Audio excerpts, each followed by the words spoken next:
how's it going, everyone? I'm SirJames, coming at you guys with yet another Star Wars Galaxy's Edge product review. Today we're going to be taking a look at a couple of items from their Ahsoka Tano outfit line.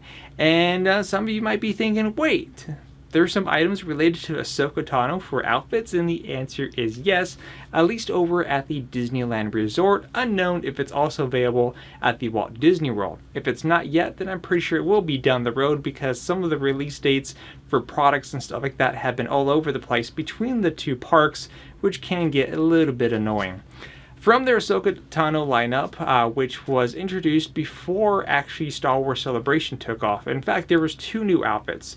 One is Kylo Ren's outfit, specifically from Star Wars Episode 8, and there's also Ahsoka's outfit, specifically as her Rebels format. And this outfit actually consists of three pieces. There is the belt, which I have here. There's the cloak or the robe, which I also have. And there's also the tunic, which I did not pick up. And the reason why is because, well, I don't really personally have a use for a tunic, and it only makes sense for me to pick up stuff if I'm actually going to wear it or have a use for it for me personally. And unfortunately, I do not have a female companion to be able to demonstrate that particular portion of the outfit for you, but I'll put a picture up on screen when we get to that point in time. So starting off with, what is the price point and where can you get it? Again, since this is a Star Wars Galaxy's Edge review, this of course is going to be located at, well, Star Wars Galaxy's Edge, specifically at the Dok-Ondar shop. Now the belt is actually probably the more expensive belt out of all the belts that we've had, which is going for the price tag of $70. The belts that we've had beforehand was the black and brown belts, which were $50. There's Rey's belt, which I'm not sure what that one goes for. And there's also the new Kylo Ren belt, which is also $50. Now, what makes this one different from the other ones, besides, well, of course, the price tag, where this one's a bit more expensive, is that this belt actually does not use Velcro. Believe it or not. So this actually is using strings to tie, but we'll cover about that in just a moment. We also have this lovely cloak here, which is very well done in my opinion. It's actually $130, a little bit pricier than what I thought it was going to be. And do keep in mind that if you are a Disney key holder, discounts do apply for this. So while this was actually $130, its default retail pricing, with the Dream Key discount, which is the key that I have personally, came down to be about $112, while the belt went down to $50. And I don't recall the price of the tunic. If I find that information, I'll put it up on screen, but I think it was $80, which would make sense because that's what the other tunics were going for, or it could be $100, but like I said, I'll try to put the correct information on there for you guys for this review. So let's go ahead and start with the belts, because, well, it's the simpler of the two. Actually, they're both pretty simple products, but there's a reason why I'm wearing the lightsaber training tunic from the Galactic Star Cruiser, because these two items definitely go with this very well, which is the main reason why I got them in the first place. So let's go ahead and start with the belt. So here's a closer look. What's cool is that you got like this little nice heavy little piece of material right here in the center, and it kind of gives it a Doctor Strange vibe, especially going for this outfits. What's neat too, one of the reasons why it got this, besides it looking like a nice belt, is the blue on here matches with this tunic very well. Which is definitely a good sign. And because I'm also wearing a brown under tunic, we got the brown with the brown, and of course add it with the boots, and you pretty much got a good setup here. As I mentioned before, this does not use Velcro. Instead, you have two little holes here, which is just big enough to, of course, put your strings through. So you have it on the right hand side, and you also have it on the left hand side as well. Again, two holes, and then of course the string that continues on, so that way you can go ahead and assemble it, which is pretty simple. And of course you also have the set of beads right here. Now what's neat about the belt is that there's technically no wrong way of wearing it, unless if you're cosplaying specifically as Ahsoka Tano from Rebels, because you would want to see how her belt's facing and to put it the corresponding way. But if you're getting it specifically for your own cosplay or Disney bound, then you could easily either have it to where the beads are hanging on the left hand side, or just flip it over and have it hang on the right hand side. So again, I like the fact that you don't have to keep it one way, whether you're left-handed or right-handed, so you can keep your saber on the left side or have your saber hanging on the other side. Now, a couple things to note here is, if you happen to have any of the previous belts, you guys would know that with the brown or black belts, you actually got these pouches that will slide on, and you could store some simple things. For me, I like to store channel cards, so when people find me at the parks, I give them a card, and it kind of shows proof that, hey, I ran into SirJames. That's kind of like one of my fun ways to go about it. Unfortunately, these pouches will not work with the Ahsoka belt because, as you can see, this is just much wider versus the other ones. So you're going to have to find a different solution for that. As far as lightsaber stuff go, well, again, if you happen to have the Galaxy's Edge lightsaber belt clip, you just clip it over on the top there, simple as that. Or me personally, I have this, which is basically a whole keyring belt clip. This is what I use with a lightsaber that is using a D-ring, which simply slides on over, and it works just as well with no issues whatsoever. I also wanted to point out that unfortunately with my particular product, for the first time wearing it out, I ran into an issue that I wanted to address now, and hopefully you guys could check yours or maybe find a ways to better secure it. Is if we bring this back over once again, you'll notice that something's a little bit off, and it's specifically this section right here with the red. Now with the tassels, there were technically two. You had a black one, and you also had like this reddish color again right here. Now, unfortunately, mine fell apart the first time wearing this around. Like, I didn't get it caught on anything. Like, the threading just came loose, and unfortunately, there was a mishap.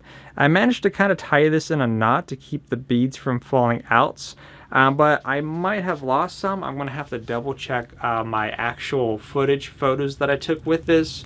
But it was a little bit unfortunate. Now, I'm not completely mad about it. It's an easy fix, but I just wanted to let you know that if you do pick one up, check to make sure that the actual sewing on each of the different pieces are actually good and tight, or maybe add a little bit of extra security, or maybe even a little bit of glue or something that you can keep the strings from raveling apart, just to be on the safe side.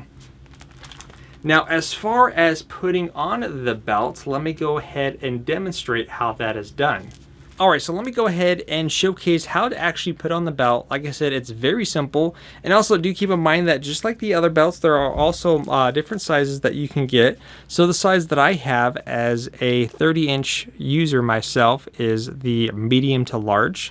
So once you figure out the orientation of how you want to face the belt, whether you want the beads to face on the left-hand side or the beads to face on the right-hand side, if you're doing this by yourself, simply have everything on to begin with your tunic, and simply just, bring everything backwards, like so. Then what you're going to do is that you're going to go ahead and take the first two strings and put one string in each of the different holes on the sides. So you got string number 1, like so, followed by string number 2, which is going to follow through the same way. And we already have half of it done. Next, you're going to go ahead and take the other strings and do the same thing. Again, one string goes in one opening, the other string goes into the other. Once you do that, you can go ahead and now tighten and adjust to your particular size. So for me, I'm just going to do a basic little kind of shoelace tie. Nothing too fancy, no bunny ears, but you can tie it however it is that you want. And once you have it tied and good to go, you're just simply going to take this and slide it over and do any adjustments that you need to do as far as your outfit goes. And of course, for the piece that your belt's going over, if you have something like that. And just like that. And again, as far as any additional accessories, as mentioned, if you happen to have a lightsaber belt clip, or for me, I am using a keychain D-ring, or key ring here, which I'm just going to go ahead and place over like so. Slide that down, take my lightsaber, run it through. In fact, I'm going to turn this over so that it has more of a presentation. And just like that, I am now good to go. and I think this works out great. Easily have access to my saber whenever I need it. And again, it's as simple as that. So now back to the review. Alright, so that is basically how the belt is fully assembled. Pretty easy to do. Like I said, you can do it either by yourself or have some assistance if you need it. Again, the easiest method is to simply put it on backwards, then slide it over. As simple as that. So let's go ahead and take a look at the other piece that I have from their Ahsoka Tano lineup, which is going to be this lovely cloak here.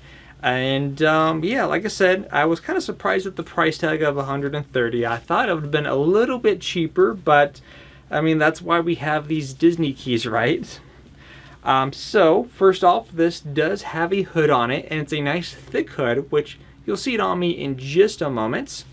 Also, the one thing that I've noticed with the recent lineups for clothing items, from the Kylo Ren to the belt and here, is this very odd tag here, which is a red, or in this case a black, white, and red tag.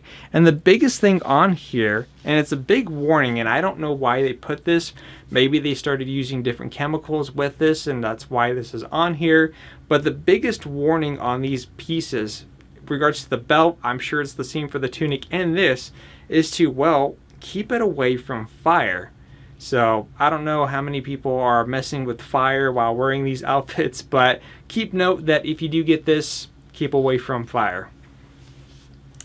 Now, another thing to also note is that, of course, there's going to be different sizes. The size that I got, for me being 5 feet 8 inches tall, I ended up going with the extra small and small option, because the reason why, I did try on both options, and I found that the size up to kind of go with the belt from the medium large is that that one was hanging out very low to the point where it was dragging, and I wanted to get something that didn't sit that low and that I might be able to possibly wear as a Disney bound option and not get yelled at by security, because the rules for kind of Disney bounding and dressing up is a bit vague in the Star Wars section. I wish Disney would come out and maybe readdress some of their old guidelines to see what can we get away with now versus what we couldn't with before, because a lot of people keep asking me this constantly, like, how were you able to wear that and whatnot? And it's really hard to answer that because, again, your mileage is always going to vary, and depending on what park you go to. So again, you always want to try out the sizes to see what's going to work best for you. And again, for me being 5 feet 8 inches, I find the extra small and small the best option. If you prefer to have it much longer and draped towards the ground or hit the ground, then go ahead and get the size up. But like I said, if you're specifically potentially going to use this for a Disney bound option, then this is going to be a good one for you. Now, to put this on is very simple, which before we do that, here's what the pattern looks like. So here's the outer portion that most people are going to be seeing. On the outside, you'll notice like these different colors and the patterns and whatnot. Kind of looks like little specks of kyber crystals, which I don't think that's what the intention is, but that's just kind of what it reminds me of. And here is what the underside looks like with all the stitch pattern in there. So pretty neat. So to put this on, just simply look where the tag is located. That is, of course, going to be, excuse me, where the hood is at. When you put this over, you are going to find some buttons here. You got the buttons there, and then you got this section here with the X on it. Simply, well, as simple as like a button-up shirt, just, you know, one button there, and then the other button right here. Fix the tags in the back, or cut the tags, whichever works for you. And just simply kind of, you know, readjust everything. That's usually the main thing when you're putting on something, is that you always have to kind of readjust to make sure everything is flowing perfectly, make sure everything is flush and even. Same thing with the, you know, your tunic, whatever it is that you're wearing with your outfit. There we go. And right, there we go, using the viewfinder as my mirror. And just like that, I am good to go. Now, first off, as far as this piece goes, it's not super heavy. Like the Kylo Ren cape that I picked up has a lot of weight to it due to the material it's made of, but this one's a little bit lighter. It's not super heavy or medium. I feel like it's in the light medium range, give or take. But you know, everyone's got a different interpretation as far as that goes. A few things I like about this. One, it looks great. So if you are someone who's putting your own Jedi look or whatever style you want to go with, I feel like this can go for a lot of different options out there to have fun with your Disney bounding choices. I also like the fact that this actually doesn't cover my entire sleeve. So for me, wearing something like the again, the lightsaber training tunic, the fact that you can see the undersleeve and the material sticking out here is really cool. So it kind of gives a little bit of a Star Killer or Cal Kestis vibe, kind of, you know, like in Jedi Fallen Order, Cal Kestis, the biggest collectible thing that you can get besides some lightsaber parts is ponchos. It's the biggest collectible, trying to collect all the variation of ponchos in Jedi Fallen Order. So you kind of have like a little bit of a vibe with that, which is pretty cool.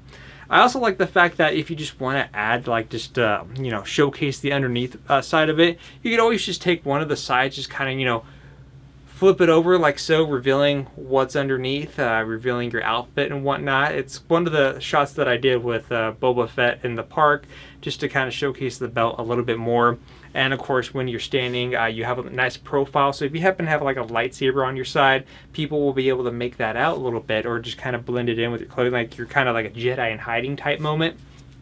And so again, a lot of fun that you could have here. But obviously, you also want to see how this looks with the hood, because again, this does come with a nice large hood. And I'm just trying to, I don't typically wear the hood part, but just wanted to showcase how this looks with the hood. Again, I'm just kind of wearing it where I could see a little bit, but if I want to, you know, hide my face a little bit more, again, there's a lot of fun that I could have here. Just, you know, simply kind of hide my identity a bit everywhere I go. Or if you just want to get in the mood, do it. But again, it's a very nice outfit for sure. And I think personally, if anyone was interested in this, I think a lot of people would like it for sure. One of the things I didn't really showcase that I should have, because I know you guys are probably going to ask this about now, is what is it made out of? And I believe there's several materials on here. But yeah, like I said, if you didn't believe me about the keep away from fire tagline, it's right there. Keep away from fire. The next tag over, which is in multiple languages, is going to be some of the items here. So it's 66% polyester, it's 3% wool. There's also different coatings and whatnot. So let's see if this would even be viewable. Again, there's just a lot of stuff here. And if you are viewing this on the Premiere, it might be hard to read, but if you watch this later on where the 4K is enabled, you might be able to pause and read that text. But again, a lot of bits and pieces there, and I think this is great. But what do you guys think about this? Let me know in the comment section down below. And as I stated before, whether or not if you are planning on getting the entire Ahsoka sets to do her outfits, then I think you're going to have fun with it. Or if you want to do what I did, which is simply use a couple of the pieces for your own Disney bound or character, then again, that also tends to work. Like I said, I'm very happy with how these pieces all go together. I really like my Jedi look. There's probably some things I could add or improve on for sure. Or if you guys have any suggestions, I would like to hear your comments below. I will say though, one of the kind of weird moments for me is the fact that they kind of released the Ahsoka outfit, especially the Rebels version, kind of a little bit off a wrong time. And the reason why I mention this is because we used to have the Ahsoka Tano Rebels lightsaber. Then unfortunately those went away, came back as a limited edition box set, which was on Shop Disney, was at the Disneyland Resort, and is now, I believe, actually starting today at the Walt Disney World while supplies last. And then once they're gone, they're gone. Unless if they come back down the road with like another kind of box set or whatnot. You never know what they're going to do, because they technically stated at Star Wars Celebration that even though a Legacy lightsaber leaves the lineup, that doesn't technically mean they're gone for good. It may come back down the road as some other kind of box set or collectible. So, like I said, I just thought it was a bit weird to kind of have the Ahsoka Tano Rebels outfit, but make it to where her lightsabers specifically are really difficult to get right now. That's pretty much about it. But again, leave your thoughts and questions in the comment section down below. Thank you guys for joining me. And like I said, I'm going to try to get that Kylo Ren outfit review out next week. Again, I'm just trying to balance things out, especially with the heat, because it's going to be much hotter in that outfit than I am in this one, and kind of go from there. I will also be picking up the Plo Koon lightsaber, which is releasing on July 8th at the Disneyland Resort and the Walt Disney World as well. Until then, you guys have a wonderful weekend. Happy 4th of July, and as always, may the 4th be with you. May the 4th be with you. We are past that. May the Force be with you. I was thinking of July 4th. You know what I mean. Have a great one.